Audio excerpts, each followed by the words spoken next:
Welcome back to the thrilling crime-solving journey of Xu Qi'an in the Nightwatcher, Chapter 57, The Kidnapping. Xu Qi'an was warmly welcomed by Song Cheng, the two of them seated at a table, fragrant tea in hand, engaging in lively conversation. "Honestly, I've been a bit suspicious of you," Song Cheng admitted, taking a tiny sip. "For days, I've had people digging into your family history, tracing back 18 generations. Seriously? You think telling someone you're digging into their family tree is appropriate?" Xu Qi'an chuckled, unfazed. "What did you find?" "It's remarkably clean." Song Cheng shook his head, choosing to shift the subject, pulling out a stack of documents. "Here, take a look at my latest research." Xu Qi'an thought to himself, "I've already prepared a whole script about legendary figures roaming the world. And you didn't even ask about it. Looks like you tech nerds aren't interested in the big picture after all." As he took the manuscript, his eyes scanned over it, nearly spitting out his tea. Aside from the theories he'd discussed with Song Cheng, the man had expanded the scope of their ideas in wild new directions. For instance, merging humans with horses. The advantages are numerous. Imagine, no more concerns for war steeds. Soldiers could become their own mounts. And then there was the proposal of capturing avian demon tribes to crossbreed them with humans. To create airborne half-demons. As if I know anything about supernatural reproduction. Xu Qi'an set the paper down, steadying his breath after the shock of those ideas. "I actually came to the Bureau of Celestial Records to request your help. Brother Song. Don't hesitate to speak. You must know I've offended Minister Zhou. Kai Wei told me." Song Cheng put his tea down, his tone turning serious. "Unfortunately, I can't assist you. The Bureau of Celestial Records doesn't meddle in politics. His Majesty forbids it.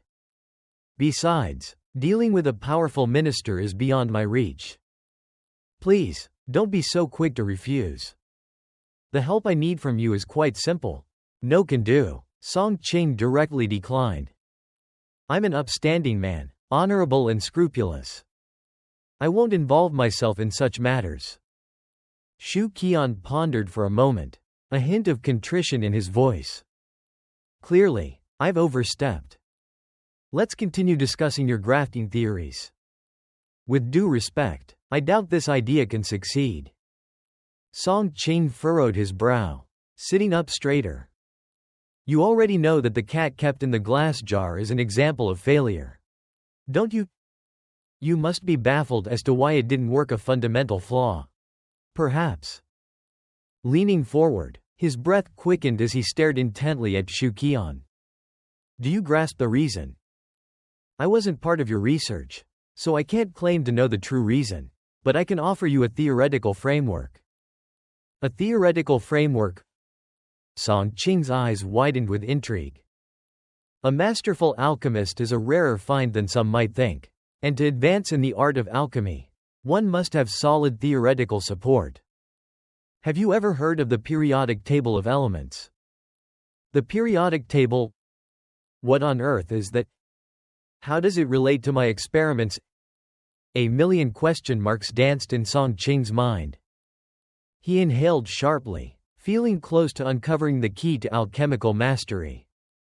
His passion for the craft surged, adrenaline coursing through him. Before he could ask for clarification, Xu Qi'an continued, his voice calm.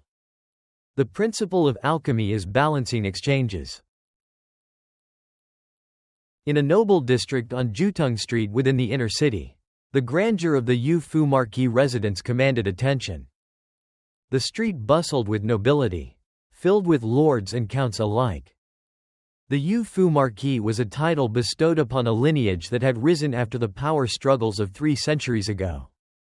However, the family's influence had dwindled considerably over the years. As the side gate swung open, a young girl with a slightly round face emerged, surrounded by youthful attendants.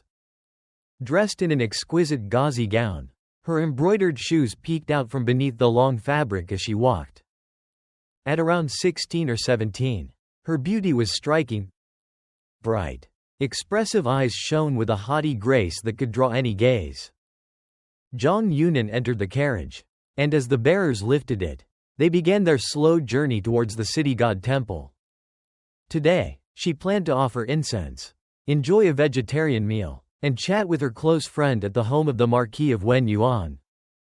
She looked forward to sneaking a peek at forbidden texts passed around among the daughters of nobility, gossiping about which eligible bachelors were at a marriageable age, lamenting the recent exam results, and discussing prospects for the upcoming spring examinations. Perhaps amidst these discussions, she might find a suitable husband for herself. But as they traveled 2 blocks, an unexpected commotion erupted. A carriage lost control, and the driver, panicked, shouted, "Clear the way!" People scrambled aside in a frenzy. "Quick, block that carriage!"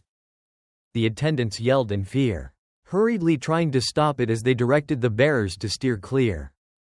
Despite their attempts, another carriage barreled through, sending 2 bearers sprawling. The wooden carriage flipped over. Chaos ensued. In the midst of the frantic scene, Zhang Yunan watched as the remaining bearers and attendants scrambled for safety. In a heartbeat, everything descended into disorder. Amid the turmoil, 2 furious carriages sped onward. Panic gripped the heart of Zhang Yunan as she cried out, "Second miss! Second miss! Are you all right?" But silence answered her. Alarmed, she ripped the curtain away, and was met with an empty carriage. "The second miss is gone!" she screamed, and the air turned icy. In a small courtyard deep in the city, Zhang Yunan was fully aware she had been kidnapped, though the identities of her captors remained a mystery. Gradually, the throbbing in her head subsided, but an overwhelming dread grew in her heart. As the second daughter of the Yu Fu Marquis, she was accustomed to being pampered. Her father and stepmother adored her, and her elder sisters treated her with unmatched kindness. Softer than silk, she had never encountered a situation like this. In the stillness around her, bound and gagged, fear clawed at her gut. The door creaked open, footsteps approached. Zhang Yunan trembled with dread, uncertain of what awaited her, certainly nothing good. The footsteps halted outside her room, and a voice broke the tense silence. "What a beautiful little lady," it sneered. "I just had a peek at the goods. Soft and ample, what a pleasurable find." "Cursed wretch," another voice retorted, pausing before adding, "How come you never invited me to play?" Zhang Yunan's face flushed with embarrassment and anger, tears stinging her eyes. "Oh, she's still a little chick," one of them laughed. "Nonsense. The second daughter of the Yu Fu Marquis is definitely an untouched flower." Zhang Yunan gasped. They knew who she was. They knew her father was the Yu Fu Marquis, and yet they dared to kidnap her. This meant her captor was no ordinary person. "What do you think young Master Zhou will do with her?" "Sure. She's a beautiful catch, but keeping her could be dangerous." "Why bother? Young Master Zhou will likely grow bored quickly. He might even dispose of her. Just bury her here, who would know? Once young Master Zhou tires of her, we'll have our turn to savor her. She's soft and delicate, more beautiful than the finest courtesans. What a shame. If it weren't for young Master Zhou liking fresh meat, we'd have taken care of her ourselves by now. Isn't he the assistant minister of the Secretariat? Let's get going. We need to drink something before curfew." Their footsteps faded away, the gate clanged shut. Young Master Zhou, assistant minister of the Secretariat. Zhang Yunan recalled a young man in fine robes, and her mind spiraled back to a past encounter during the Lantern Festival last year. He had not forgotten her. As the chaotic thoughts whirled in her mind, she felt her heart race with terror. Get tired of her, or kill her and bury her to erase all traces. the pampered young lady of a wealthy family. Zhang Yunan shivered, tears streaming down her face. Ah! She attempted to scream, twisting her limbs, searching for a way to loosen her bindings. Miraculously, the ropes around her wrists felt slightly looser. She paused and gathered her resolve. Quietly, she worked to wriggle free. Time dragged on until the skin on her wrists felt raw, but finally, she broke free of the bindings. Zhang Yunan sat up quickly, untied her legs, and stealthily crept toward the door, listening intently until she was sure no one was outside. With a surge of adrenaline, she dashed to the exit, fumbling with the latch. Locked. No! She cried out in despair. Meanwhile, across the street, Xu Qi'an enjoyed a bowl of noodles, Xu Tan Nian sitting beside him. Quite the crude language, Xu Tan Nian teased, nudging his brother. Xu Qi'an paid no mind, his gaze fixed on the courtyard's gate. Can she make it out? Why is the door locked? A strong will to live will unlock a person's potential. Trust me. She'll manage. Climbing over the wall will suffice. Xu Qi'an slurped up his noodles, explaining softly, if the door wasn't locked, it would be too obvious. This courtyard belonged to Chu Li, who had purchased it to host a woman of fine appearance. Right now, that woman, along with her maid servants and guard 4 people in total, were trapped in a mirror enchanted by Xu Qi'an. The jade mirror could house both objects and living beings. He had previously tested it with his own servants. Without this mirror, kidnapping the Zhang family heiress would have been exceedingly difficult. He might have failed completely. The two watched as a small head peeked over the wall, disheveled hair barely visible. Zhang Yunan carefully surveyed her surroundings before cautiously climbing down from the wall. She seemed to stumble, falling to the ground and lying there for a considerable time before she emerged shaky and tearful, using the wall for support as she hobbled off. The well-cared-for daughter of a noble family. Reduced to this clearly, she had endured many tears. Her captors had ventured out to drink, returning just before curfew. Zhang Yunan regarded the sky, aware that she wasn't truly safe yet. She might be caught within mere steps and dragged back, or found by her abductors before she could escape. At that moment, a squad of armored imperial guards patrolled the streets, weapons at the ready. Fearing a chance encounter with her captors, she spotted her saviors and burst into tears as she ran toward them. Help! I am the daughter of the Yu Fu Marquis. I've been kidnapped. Rescue me! She screamed before the guards could even draw their swords. The guards exchanged worried glances, rushing to her side. Passers-by stopped to gawk as the leader of the Imperial Guard demanded, "Who kidnapped you?" It was Chu Li, young Master Zhou of the Secretariat. Zhang Yunan wept uncontrollably. The echo of a night curfew drum sounded in the distance. Xu Qi'an set his bowl down at the roadside. Let's go. We need to find an inn and rest. We'll head home tomorrow to await news. Chapter 58. The Flag. That evening, in the residence of the Marquis of Strength, a middle-aged man sat grimly in a chair, his gentle demeanor overshadowed by a stormy expression. In the hall, 2 beautiful women lingered nearby. One was kneeling, tears streaming down her cheeks, her sorrow palpable, while the other softly consoled her. The Marquise's youngest daughter had mysteriously vanished that day. When combined with the earlier carriage collision, the harrowing conclusion weighed heavily on him: his daughter had been abducted. He mentally catalogued a list of potential enemies. As for political foes, it seemed unlikely. His family's influence in the imperial court had waned over generations, gradually pushing them from the realm of power. He couldn't disregard the faction of noble families that thrived on mutual interests. Yet personal and political enmities differed. He couldn't recall any personal vendetta sufficient enough to warrant such drastic action against his family. Master has already reported to the officials and informed the city guards. Do not worry. We'll find Ying Ni, one of the women assured.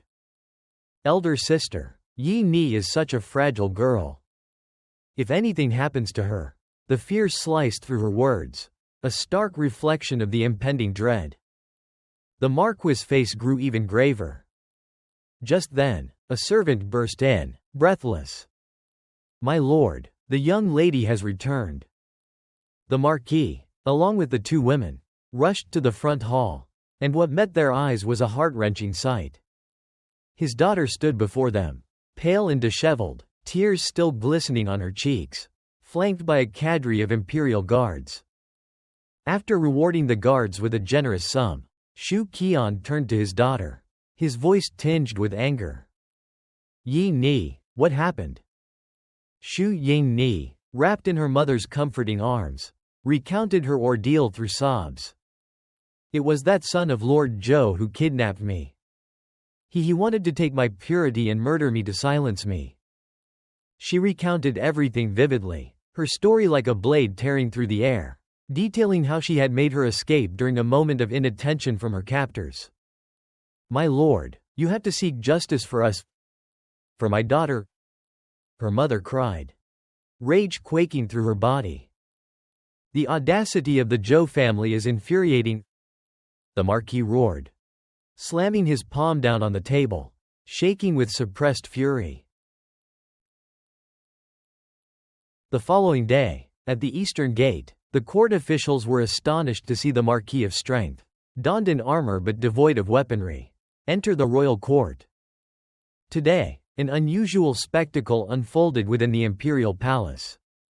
The Marquis stood before the court, invoking the merits of his ancestors with fervent cries, accusing Lord Zhou. How can it be that the brave sacrifices of our forebears, who faced countless perils for the throne, result in my daughter being victimized under this reign? How can your majesty stand idle while the loyalty of your generals wanes? The court erupted in chaos. Has Lord Zhou truly abducted the second miss of the Xu family? I have no such knowledge. The hapless Lord Zhou stammered in disbelief. Enraged, Emperor Yuanjing ordered the Directorate of Justice, the Ministry of Justice, and the Office of Inspectors to investigate the matter, results to be delivered in 2 days. As a suspect in the case, Lord Zhou was soon summoned to the Office of Inspectors. The magistrate responsible for his interrogation was known for his strict methods. Without a word, he gestured to his guards, who quickly subdued Lord Zhou with a beating. Admit it. That secluded courtyard is yours, isn't it? The magistrate demanded. Why, yes. It's mine. Lord Zhou could only admit defeat. Then, no need for further inquiry, sign this confession. The guards pushed forward, forcing him to sign. After a brief investigation, the case was transferred to the Ministry of Justice, which contested the findings of the Office of Inspectors, demanding a retrial. Thus, Lord Zhou was moved, and his treatment changed drastically. Left to indulge in food and drink, the magistrate of the Ministry of Justice summoned a physician to treat his wounds. Hours into the so-called interrogation, the Ministry of Justice ruled Lord Zhou innocent, claiming he had been wrongfully accused. The case shifted back to the Directorate of Justice, which wasted no time in administering a vigorous beating to Lord Zhou before announcing, after their own thorough investigation, that he was indeed guilty. As the days progressed, it became clear to Emperor Yuanjing that neither the Directorate of Justice nor the Office of Inspectors could agree on a conclusion. Thus, he declared that all 3 branches would collaborate on this case of heightened importance. The Directorate sent a chief officer, 2 assistants. The ministry dispatched 2 magistrates and 4 supervisors, and the Office of Inspectors contributed 2 inspecting officers. 11 officials convened to scrutinize the case. In this triage of justice, the ministry insisted upon Lord Zhou's innocence, proposing the existence of another villain. Meanwhile, The Directorate and the Office of Inspectors were unwavering in their judgment of guilt. The argument spiraled into a quagmire, leading to no conclusion until, late one evening, a man clad in white from the Celestial Division arrived at the magistrate's office.